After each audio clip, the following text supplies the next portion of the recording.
3D camera movement seems like something you don't see a lot in 2D animation, at least nowadays, which is odd considering how much technology we have to make it easier to do. You could just have 2D characters in a fully 3D environment, or you could make a 3D model of your set and just trace over it. Or you could be an idiot like me and just make 3D camera movement completely from scratch with no reference. Now, I don't feel like I'm most qualified to be teaching anyone how to do this, but I have animated several bits of 3D camera movements, so I don't know where I'm going with this. This particular bit of 3D camera movement we're looking at today is from episode 6 of From in the series. It's not the best, but it's what I recorded and I think it works well enough to show it off here. I didn't record the storyboarding and the coloring of the character animation, but I did record literally everything else, so I should be able to demonstrate this well enough. I started off doing the keyframes for the background animation.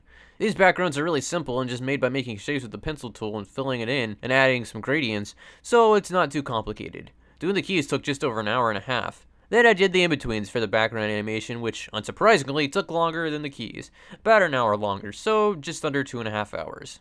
Then I cleaned up the keys for the character animation. I say cleaned up, but my roughs are garbage, so it's pretty much just doing the keys from scratch. The keys took about half an hour. And finally, I did the in-betweens for the character animation, which took an hour and a half. And of course, coloring took a little bit too, but I didn't record that, so... Overall, the whole process to animate this 2.5 seconds took about 6.5 hours.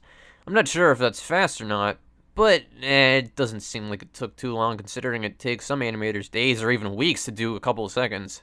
Now, I realize I haven't really explained how to do this, but I don't know. How do I even explain that? You should be able to figure it out just by looking at my process, right? Well, if not, then I honestly don't know. Like I said, I'm not really qualified to teach, but I can at least show how I do it. And hey, I'm really bad at perspective, so if I can make decent looking 3D camera movement, then you can too.